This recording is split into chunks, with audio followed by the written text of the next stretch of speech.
Hi, my name is Naemi Suzuki and I'm here to talk to you about my project. Given that I did not grow up in Mexico, my country of origin, this has made me curious to explore it and explore my roots. As a designer, where I come from is extremely influential in my practice. When given the opportunity of choosing the topic for my third year project, I was interested in materials, ways of making, crafts, and my country. Luckily for me, Mexico has got a lot of that. To me, Mexico is my happy place, where I feel at home. Mexico is a very vibrant country, and its colorfulness, its richness in culture have taught me to appreciate culture in a very particular way. So when thinking about this project, a very specific type of textiles kept popping up in my head. Ever since I was very young, every time my family and I used to visit Mexico, we would go to this restaurant that was decorated with crafts from all over Mexico, and they had a room filled with textile art, which was my favorite room, and I used to make us sit there every time we went. So, originated in a memory really, I discovered my project subject, a tenango. Tenangos are traditional Mexican indigenous embroidery textiles. They get their name from the place they originated in, Tenango de Doria in Hidalgo, which is characterized by the production of these crafts. There are two types of tenangos in which the style of each cartoonist is reflected: the daily life, composed of birds, animals of their community, and flowers that they harvest, and the imaginary one, in which fantastic figures are captured, also known as alebrijes, which are mixtures of different creatures and animals. The embroidery used in the production of these pieces is called mouse rib stitch, now also known as tenango stitch, which is made with 3 strands of embroidery thread on a cotton blanket. Nowadays, tenangos are certified as cultural heritage, a cultural manifestation which represents the indigenous community's ethnicity and highlights their national identity. This activity is carried out by women and men from the age of 6. However, the whole operation is run by women, which is a very relevant part of the practice, as the production of tenangos is the main activity of economic sustenance of these communities. As a woman myself, delving into this practice was very significant, enriching, exciting, and an empowering opportunity and experience. Tenangos are so much more than textile art. They represent a mother's love, generational knowledge, a community's identity, and a source of jobs. Tenangos not only resonated in me because of their beauty, they did so because behind that beauty there is a crude reality, one that is not beautiful and one that is quite unfair. Tenangos, one of the most outstanding Mexican handicrafts, have seen an increased interdisciplinary interest in recent years. Brands' recent interest in tenangos has been often mistakenly labeled as a homage or inspiration. However, their use of said elements of Mexican culture is in fact cultural appropriation. The Oxford English Dictionary defines cultural appropriation as the unacknowledged or inappropriate adoption of the practices, customs, or aesthetics of one social or ethnic group by members of another typically dominant community or society. The municipality of Tenango de Doria has the highest poverty indices and marginalization in the state of Hidalgo. The indigenous people who live from textile production suffer from their economical position, as their economical situation is very unstable.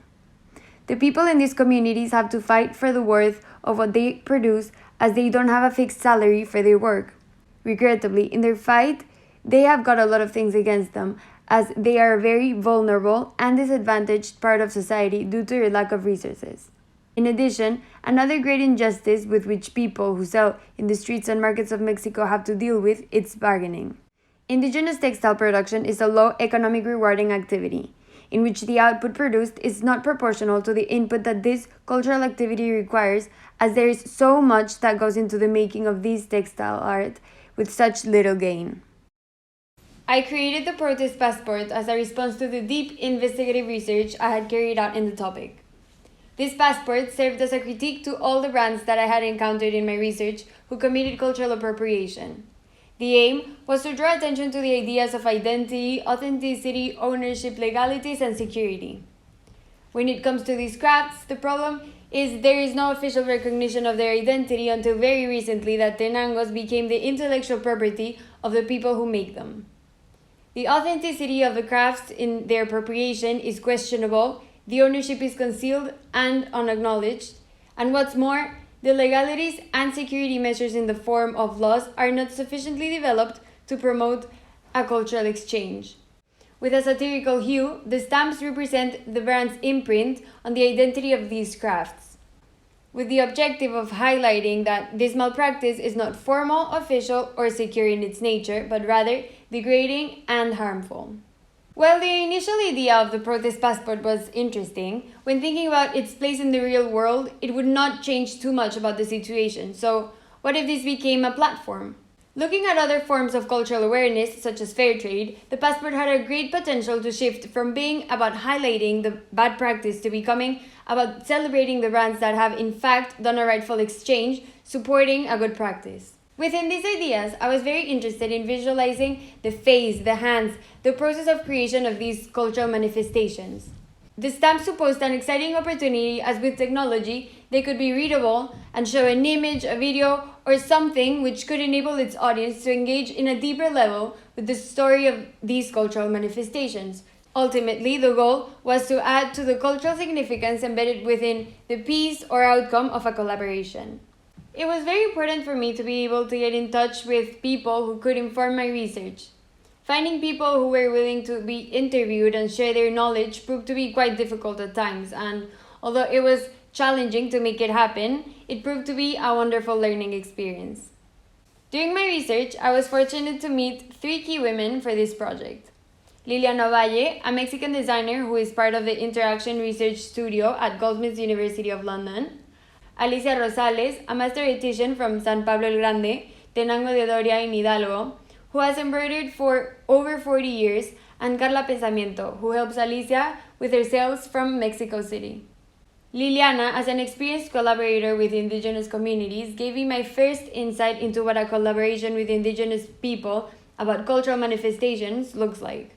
She also shared with me the guidelines to go about this based on her personal experience of working with artisans from Oaxaca in Mexico to create pottery.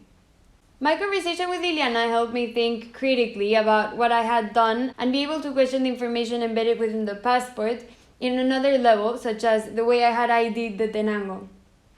Reflecting upon my conversation with Liliana, I realized that a lot of questions that I had come up with from my takeaway of our conversation, I was not able to answer myself. I needed to get in contact with an artisan who could. Perhaps the best way of understanding everything I wanted and needed to understand to design into this situation was taking part in a collaboration myself. Finding Alicia was one of the hardest moments of this accomplishment. Whilst being in the midst of a global pandemic, not being able to be in situ at Tenango de Doria to find an artisan who wanted to open up her world to me, and that even though we were an ocean apart, we were able to overcome the barriers of distrust, intermittent communication due to the lack of cell service and internet in such a remote location, as well as understanding my project and being enthusiastic to take part. A fundamental part that helped establish a relationship with Alicia was that she really liked and appreciated the idea that through this project I would be able to demonstrate that there are in fact ways of achieving an ethical collaboration and promoting a cultural exchange. But let me explain this from the beginning. While looking for traces of artisans on Instagram, I stumbled across Alicia's handle, at Tenangos Alicia Rosales. A couple days after I texted her, I got a response back from Carla first, who recently opened this account for Alicia in the hopes of getting more customers, given their sales have been impacted greatly by the pandemic. Due to her close relationship with Alicia, it was Carla who was able to talk to me first about some aspects of the sales of Tenangos and how their system worked. Carla explained that their Instagram account sells Alicia's work.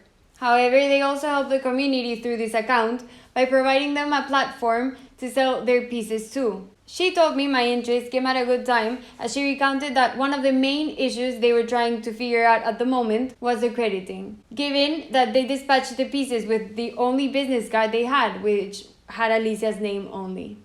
In addition, these cards only had their business information, however, lacked the intrinsic information of the pieces, such as the time that took to embroider the piece they sold and, well, the name of the person who actually embroidered it. I was already designing into how cultural elements were exchanged, how that happens, and when it goes wrong and is not done ethically and respectfully. After my conversation with Carla, I wanted to design for their needs. I decided I would design in an innovative way for going about crediting. This evolution of the concept was meant to exist within the context of a collaboration. to come up with a way of attempting to perhaps mediate cultural appropriation.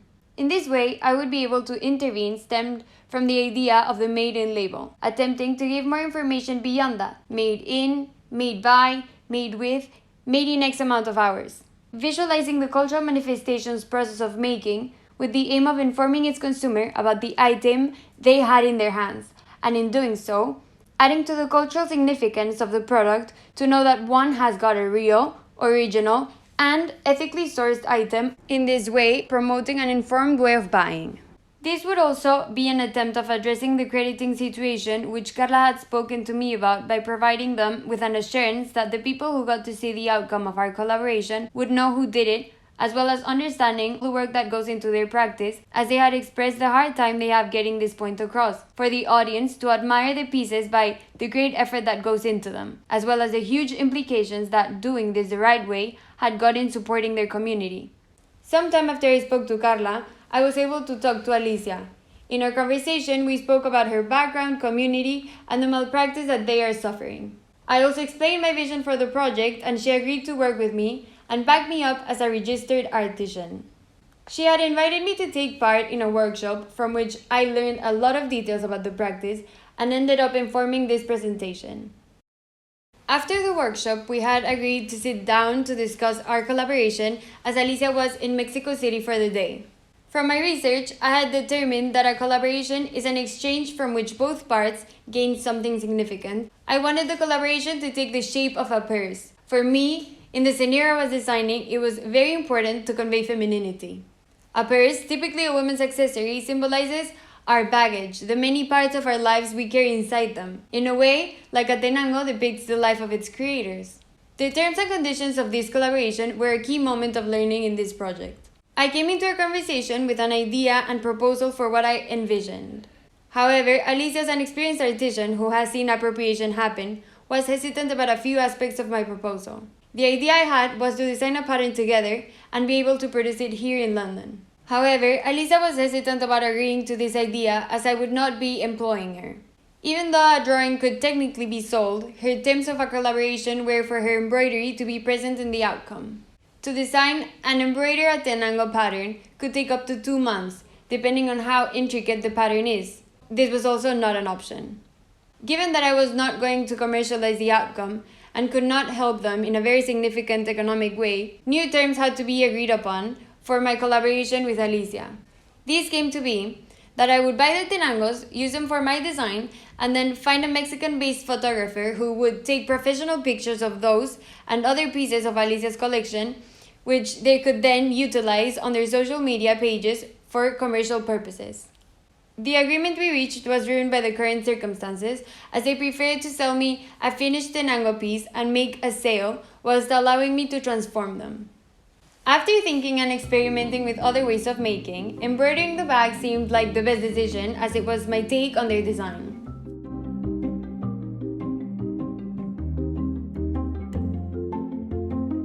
The idea I had of the bag was to have the bag be a digitalized TENANGO, and within it have appliques of Alicia's embroidery. The purse resulted small in size due to limitations set by the embroidery machine. The color of the canvas and thread were selected for them to be a close match to the cotton canvas color the original pieces were embroidered onto. This was intentional, as it was meant to give protagonism to Alicia's embroidery. The bag symbolizes the fusion of Alicia's work and mine.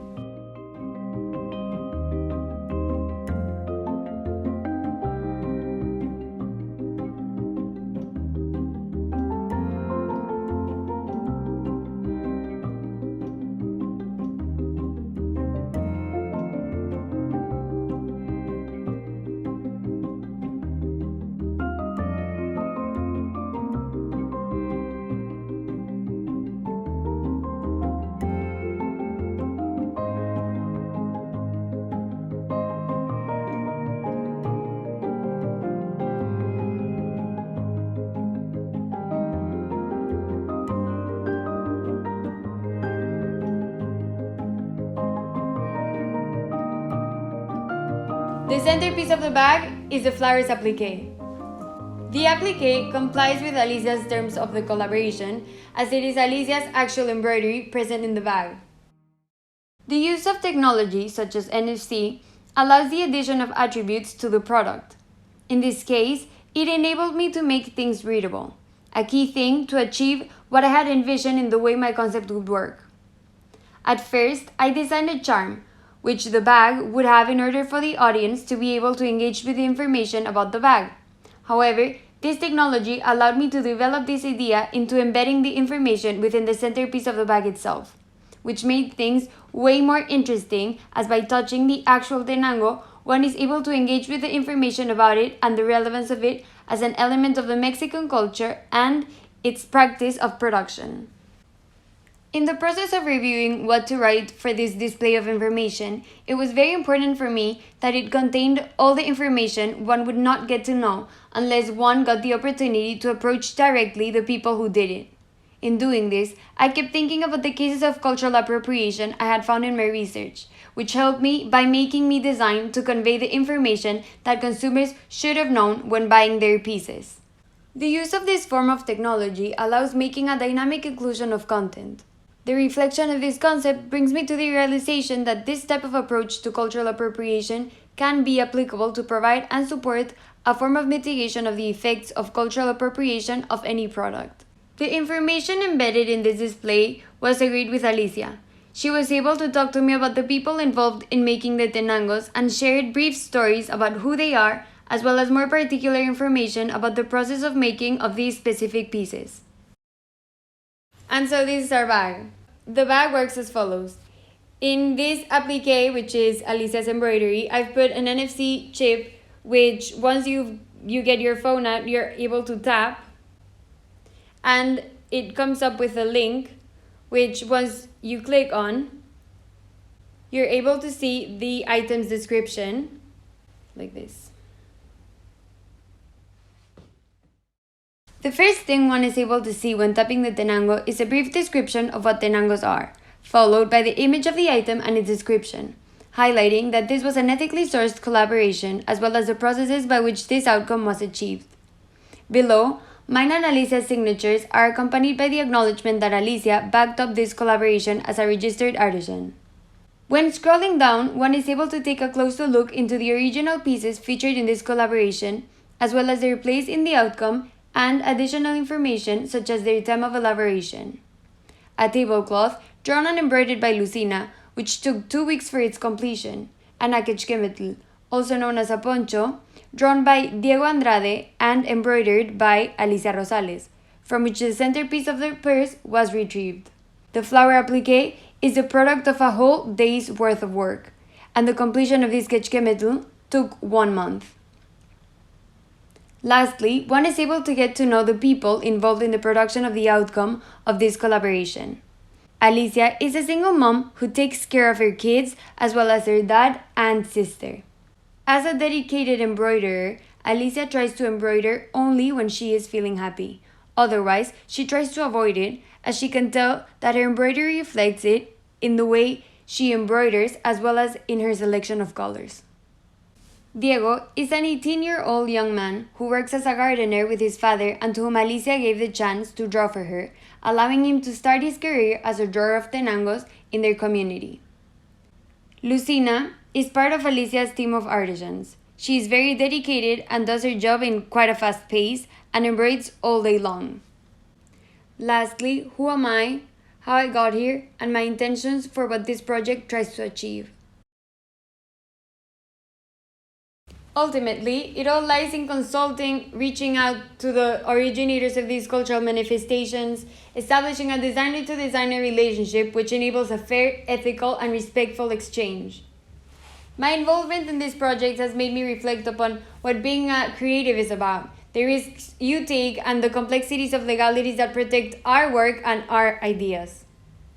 This project aims to inspire every creator, to create awareness for everyone who is a consumer to take action, to get informed, to get educated, to make educated choices of what one buys. A reminder that our money is a vote to the practices behind the production of what we are consuming.